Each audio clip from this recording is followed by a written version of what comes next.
But we do have an opponent, of course, and we do have reaction from a fan who will be very disappointed indeed in Inter's performance. That is Asser Hussain, who joins us now from Cairo. Asser, I have to just send my condolences, because as far as an Inter performance goes, it was literally like watching a team go into retirement in real time. I wouldn't think of another way, a better way to put it, John. I really like what you said. It's actually what literally happened on the field.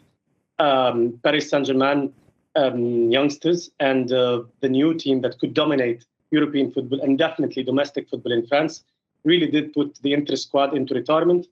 All the old guard players, I think they're done with football. We're talking about Acerbi or Darmian. But actually, as an Inter fan, I have to be really honest. As a football analyst, as a football journalist, I have to be really honest. Congrats to PSG. It was one-sided game. The Inter squad didn't arrive to the Allianz Arena. It was one-sided game all over. I'm very happy for Achraf Hakimi as an Arab, as an African, because he's now the third Arab and African player to score in a Champions League final, after Rabah Badjer, the Algerian player with Porto in 1987, and Mo Salah in 2019. So I'm very happy for Achraf Hakimi. I'm very happy for Marquinhos. You were talking about the investment. You were talking about winning the treble. But actually, we have to bear in mind, John, that the Qatari investment finally succeeded with the project. Finally, they put their hands on the big trophy, on the Champions League.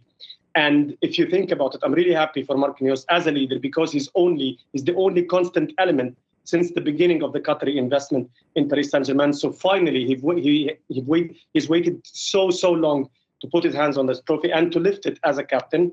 Inter and Inzaghi, I don't think they imagined even that the worst Inter fan or the worst Inter pessimist wouldn't have imagined to lose or to be smashed by 5-0. Inzaghi really didn't prepare for the game, didn't have any respect for PSG, although he played with the main squad. But preparing for the tactics, he really undermined Luis Enrique as a magician who played a very good game tactically. And actually, he did everything right within the game tactically.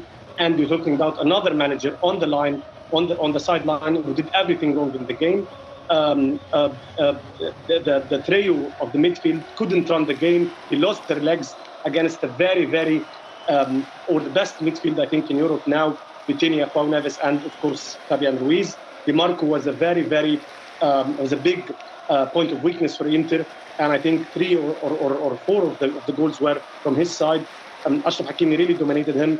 And also, all of the defense were not on their day-to-day. It just sounds like Inter absolutely did not show up. It was just a very poor performance, and maybe all of those games finally catching up with him. I said, I just, as you were speaking, we saw these live images of the PSG reaction. It really is something, and they saw that their team, as you mentioned, is such a young team, and they can go on from strength to strength. We're now